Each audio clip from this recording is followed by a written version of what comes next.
Cigarettes have killed millions. I wish I would have thought of that. This is Blenderstyle. Today we're talking about Gaza. I Don't Care Where I Go When I Die. Released in 2006 from Salt Lake City. Cheers, gentlemen. Cheers. Cheers, boys.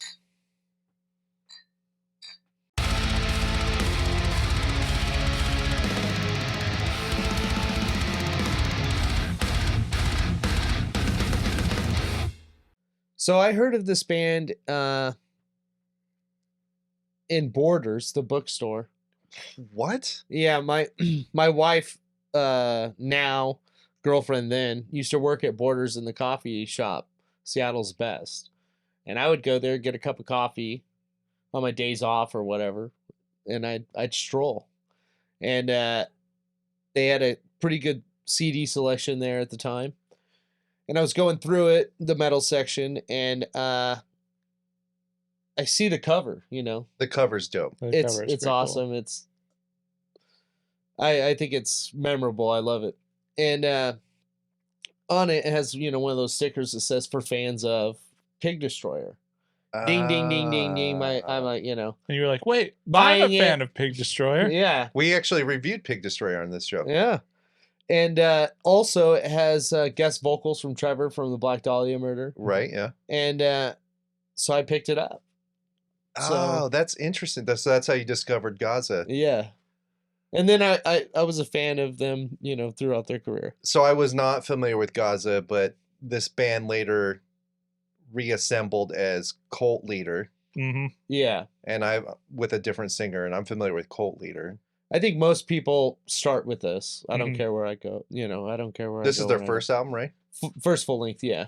Gotcha. I've never heard of Gaza, though, before this. No. Oh, okay. Casey? I had not. Not familiar with Gaza? I'm familiar with the Gaza Strip? The Gaza Strip. Yeah. In the Middle East. All the wonderful things that happen over in Gaza. It's definitely everything like tongue-in-cheek, you know what I mean? Gaza, Salt Lake City, you know what I mean? It's hospital fat bags. Yeah. You know, you could read the lyrics, and I think they mention other bands, like, you know, it's Thrice, Hatebreed, in the lyrics? Hawthorne Heights, yeah. Which in the lyrics? It's a dislike of mine, but yeah. We'll get to that later. Well, they're talking crap about them most of the time. I didn't catch that, I guess. I do like the song titles, though, quite a bit. Like Gristle, Sire, Slutmaker, Hell Crown. There's some Pork Finger. Mm-hmm. I love how, like, the name of the album is, like, way longer than all the song titles. Yeah. It's like, we got a long album. You know, the title of the album is really long. Short song. So it said for fans of Pig Destroyer. So this is kind of grindcore, 100%. So this is a strange one. You know, sometimes we come across some bands that it's kind of hard to put your finger on what it is, you know? Mm-hmm.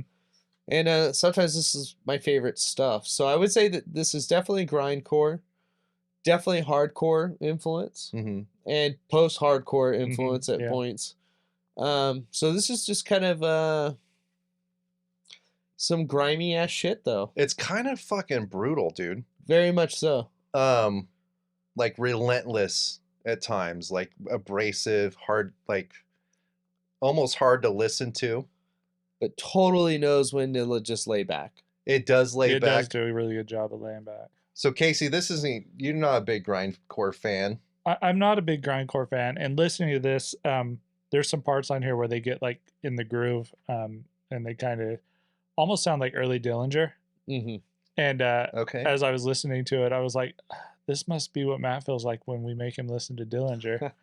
Because even though I like... So you're starting to appreciate like the things I don't like about Dillinger? Yeah. Well, no, because I love that about Dillinger, but I think just because I hadn't heard of this before and because it's so all over the place. Abrasive and... I think there's many parts within a song. Exactly. And that's the thing. Yes. I think it's not like, hey, we're repeating this verse.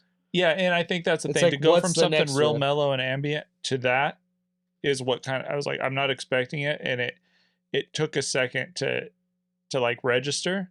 But by the time it registers, I'm like, okay, I'm good with it. It changes again to something else. Mm-hmm. I like the break for me in grindcore. That's what I like, is the stuff that kind of lets back, It like takes a break from being a brutal. To me, the contrast has to be there. If it's like balls to the wall all the time, I usually don't like it unless it's like insect warfare or something like that. Okay. Something a little more memorable, yeah, something that kind of sticks out. I totally agree with you. You need to have dynamics within it. You know what I mean? And this does, especially like on Hospital Fat Bags. By the way, great title. I don't even know what that means, but it does like go to this like slower melodic part or like whatever lighter part. It's like an interlude. Yeah, actually, it's like like an interlude. Yeah, like the 4-minute mark or whatever, where it opens up and it's really cool. And they do that a couple times through this album, and I think that's what I really like in my grindcore is it needs to like go brutal and just fucking crazy. Give you a second to recover. But it needs to give me a second to recover before it goes back into like I agree. just punching you in the face. I really love and this album does it. Yeah, I really love the live aspect of it. I mean, you can hear the ruffle of the mic at times. You can hear the vocalists go in and go out on the mic, and the drummer sounds like a drummer. It sounds live, and I really love that aspect of it. So I want to go back and touch on something Nathan brought up. You were talking about the drums on this, and I went back and listened to. I didn't listen to any of this other stuff, but reading kind of the history of the band, I went back and listened to Cult Leader, and it's the same drummer, but it's nowhere near as good as drumming as this album. Did you prefer Cult Leader? No, I preferred this over Cult Leader. See, I did go and listen to I'm familiar with Cult Leader, and I thought Cult Leader was better than this. So my issue with Cult Leader was it's the same drum beat in every single song. I think the vocals and the guitar playing is better in Cult Leader. Maybe. I just, that's the thing that caught me. It's more riffy and like sounds more like, it reminds me of Slayer a little bit. This is more artsy. It's more, I agree. It's more like, dude, I honestly, some of my favorite things about this is the heavy and soft aspect of it. Yeah, the back and forth play that they do throughout this is really great. The bending of the guitar you can even hear, you know what I mean? I like that they really fucked these songs, you know what I mean? Well, I also like how when it gets brutal, it gets almost excessively brutal. Like it's like almost coming apart. Yeah, I don't care where I go when I die. But then it comes back and they dial it back in and like put it back in this like neat little package and get you calmed down just enough to like explode again. And it's really cool the way they do it. The guitar distortion and the tone on this is amazing throughout the whole thing.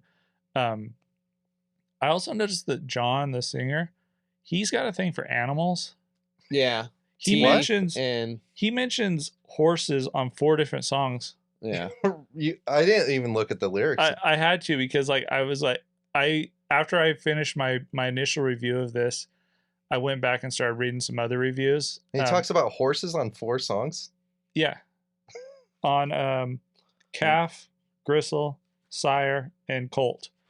He brings up horses. I think on Colt he just brings up like a horse tranquilizer or something. So wait, you what? So go on with what you were saying?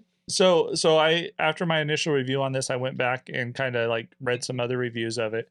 And one of the things that people were talking about, or that's what I read, an interview with the band, and they were talking about how coming from, Salt Lake City, mostly Mormon, how they fit into this because they're anti-religious pretty much. And some of the stuff he was talking about, like the meanings of some of the songs, I was like, oh, that's kind of interesting. It makes a lot of sense. But so I was like, I need to go back and read the lyrics to see, what he's talking about. Oh. But then when I read the lyrics, there was a complete disconnect from what he was saying. Maybe in his head that made sense. I think the lyrics later on in the band got better. Well, and I think in this one, I think he wrote it with the intention or with the idea in his head of where he was going with it and what he wanted to do with it. But I really feel like that there was a disconnect between the actual writing of the lyrics and what he was getting at. Interesting. So I went back and read the lyrics, and as I was reading them, I was like, oh, wow. He mentions dogs quite a bit, like dog teeth. There's this thing with dog teeth that he's got. I think he says in like 3 or 4 songs, and then horses in like 3 or 4 songs. Oh, I regret not reading the lyrics now that you mentioned it. Well, like I also said, he mentions thrice. He mentions hate breed. He mentions Hawthorne Heights, which these are dislikes of mine. Yeah, that's one of my dislikes is that he kind of You brags. dislike that they mentioned those bands? I do. Because he doesn't mention it as anything other than just kind of to be a dig at the bands. It's kind of like, yeah, it's like a hey, we're better than you kind of and thing. And the bands he mentions is like they're not even not on your radar. Yeah, they're not even great bands to begin with. Well, I mean, I love Hatebreed. I like Hatebreed. You know, Thrice like sucks, but so my does Hawthorne and Heights. Thrice has some good stuff too. But my thing is, it's not even in their league. Yeah, it's not like Gaza's gonna play any shows with these. Do you really have to go out of your way to say something? You baby. Yeah, he has it's like just beef a with baby. These... That's interesting. Well, I think it's that's what it is it's judgmental elitist bullshit. That's what that is. Exactly. And I'm not into that. But the music in this is where I am very interested, and it gets my. It's almost experimental. Oh, I love it. Yeah. Because I went and listened to other Gaza albums. They have like 2 after this, I think. I kind of like those better. They're more cohesive than this, but this one's like the wheels are coming off the bus. Yeah. It's disgusting. Yeah, totally. Even the song titles, Pork Finger, gross. Well, and it makes a lot of sense because this band, when they originally formed, were intending to be an indie rock band. Yeah, I read that. That's crazy. And the comment said it lasted half a practice. half a practice, and they were like, "Oh, that's hilarious." Well, they recruited all their. I've members been in bands like that. Yeah, they recruited all their members from like harder bands, and they're like, "Let's do like a mellow band," and then they're everybody like, "I'm tired together. of doing this heavy shit." Yeah, and everybody gets together like, "I know how to play something heavy." Did you go and listen to any other Gaza album? I didn't. I think Cult Leader was the closest I got, just because because I heard all the controversy with their singer, and why they broke up, and that they felt it was wrong to continue as a band, so they just formed a new band with a new singer. I think there was, and just I was like, well, that's kind of chicken shit because you guys guys already had 3 singers, so I don't understand, especially since you're going back. But Cult Leader's completely different than Gaza. It is. It's a completely different style, and like. It's more straight up. I think the way they did it is respectable and great. And that's what I'm saying. We got another great band. After listening to Cult Leader, I was like, oh, I'm glad, because that's nothing like the style that they're going for. That's a good observation. They are different. I was careful not to compare the two. Dude, they had jerseys or shirts. You know how it's like the Utah Jazz? It's all Utah Gaza. And it's that's so awesome, sick. Dude. I want to get one. Like, honestly, like, that's kind of dope. The album art on this is so incredible, dude. Like, I had the stickers. I had a shirt. What is it? It's like a goat head? It's like a goat head with just Gaza. And just it's like almost all black. Yeah. I just love it, man. Yeah, it's a good album cover. One thing I did notice about this is I wish there was more range in the vocals, because I think even on the slower parts, the vocals are still really extreme and really in your face. Mm-hmm. That's true.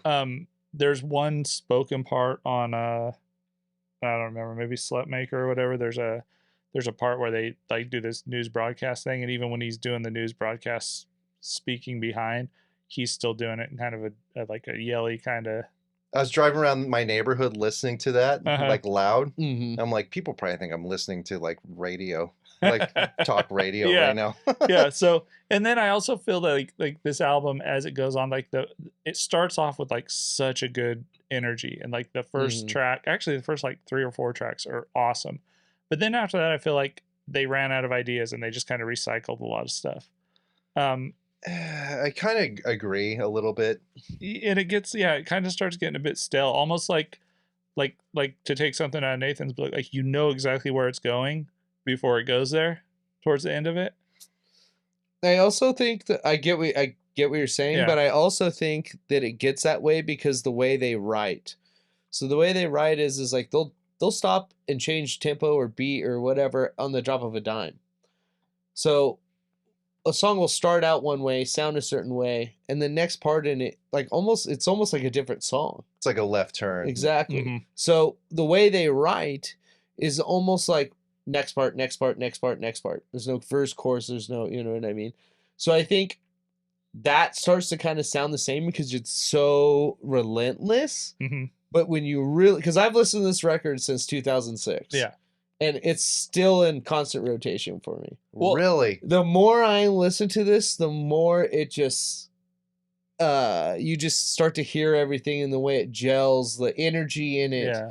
You know what I mean? Like, I wish I could have seen this band live because I really think it would have been a good experience. Cool experience. I'm glad you're saying this because in my notes I wrote it took me a long time to get into this. It did, and it should. Well, it's not for the. It's the first couple of times I listened to this, it just kind of jams by, and I'm like, that was a mess. Mm-hmm. Well, so I kind of think you nailed it right there too, because nothing in this album's stale as far as like the playing. Like every song sounds different, but I think you're right. I think it's the way that they structure everything. You kind of have a feel for where it's going towards the middle of it, and you're like, okay, this is the formula they're using, and they stick to it pretty well through the whole thing. But it's a weird formula. It is a weird formula. I love how it can just get fast, relentless, and then just break down into this most melodic, weird, like playing the same notes for almost 2 minutes. Yeah, you know what I mean, and drag that on and to make it sound well and not badass as they are. And not even that, but that they could play a 2-minute interlude of the same part, and it's not dragging like a lot of bands when they do these long interludes. Yeah, true. And you imagine that as seeing them live. It's just relentless, just crazy, and then all of a sudden you get this chance to breathe. Like, oh my gosh, the air's not thick anymore. It's refreshing, and like I said before, that's what I like in grindcore kind of stuff. Yeah. But for me, like one of my beefs with this is that those lighter parts that are like the breaks, they don't connect with the rest of it. They just feel unrelated. Like you could just like put any light part in there, and it's like you could also almost make that a separate track. It just it doesn't. There's like no musical. It's not cohesive. It's not cohesive, exactly. Also, one of my other beefs is because you talked about the breaks being like 2 minutes or whatever. They're not 2 minutes. They're long, but they're not 2 minutes. I wish the songs were shorter. Like I wish that's one of the things that grindcore does well is like a lot of times they get it done, and some of this kind of goes on too long. I wish it was more rapid. Well, I think so. This is kind of we say it's grindcore, but this isn't grindcore. I like my grindcore also fast and to the point, and that's what I've said also about Pig Destroyer. Their songs are getting too long, man. They are. Like later albums, they get long. Or you grindcore or you're not, and they're not that same band. True. What I love is this band didn't just start out as another grindcore band. This band was starting out trying to pave a way of sounding different, being different, and blasphemy as hell. Mm-hmm. And they're not trying to be a grindcore band. They're not even trying to be a genre. They're just doing what they do. Yeah, and I love it. So now that you say all that, I'm actually interested to hear your rating, Matt. It's good, but it's not great. I give it a 3.1 out of 5. Oh man. I wish it was more cohesive. I think other Gaza out. The other two are better than this one. I think Cult Leader's better. I don't think we should really compare it too much. I like the madness of this and like how insane it is. I think my rating will go up the more I listen to it. I'll keep revisiting this, especially now that you told me you've been listening to this for so long. Because the more I listen to it, the better it got. 100%. So if you're checking this out, like you got to give it some time to really understand what's going on, because it just kind of blows by you real quick, and you're like, "What the fuck just happened?" But there is a lot going on here. But it's good. Yeah, I'll listen to it again. I give it a 3.1. Casey? So I kind of with you. I feel like to me this was really exciting the first playthrough. As I got into it more, it kind of went down. Then I took a break from it, came back, and it went up. I give it a 3.9. Wow. I will totally start listening to this some more because I'm with you. It got better as I listened to it. I think it works better for me as a piece by piece, a few songs here, a few songs there. I don't necessarily know if it plays well as a full album. There's all kinds of really cool like guitar parts and like the slowdowns and stuff, but I'm with you where there's not a good transition into them or out of them. So it kind of feels convoluted. But it's a good album, and I think it's better than the Cult Leader album. Really? Yeah, for sure. They have 2 albums now, I think. But I only listened to like one. But yeah, I think it's better than that. I Am Healed's a great Cult Leader song. And I will totally keep listening to this one, and my rating probably will go up. Yeah, I'll definitely listen to this again too. So what about you, Nate? What did you pick? This is a 4.9. Wow. It would be a 5.0, but the lyrics are kind of cheesy. So 4.9. 4.9. Holy fuck. So I love the chaos of it. I love the griminess of it. I love that it's just I definitely gotta listen to this more. It's just angry as hell. But I love that there's also still intros. There's still a pre-course. There's still a course. But they took those words and they fucked them up. Yeah. This is a good record. It's a 4.9 for me. Okay, now that you're saying this, I absolutely have to go and dig deeper into this. Yeah. Because I respect your opinion on music. My blood boils on just even. It's a great fucking record, man. Wow. Nice. This is Blenderstyle. That was Gaza. I don't care where I go when I die. I don't care where I go when I die.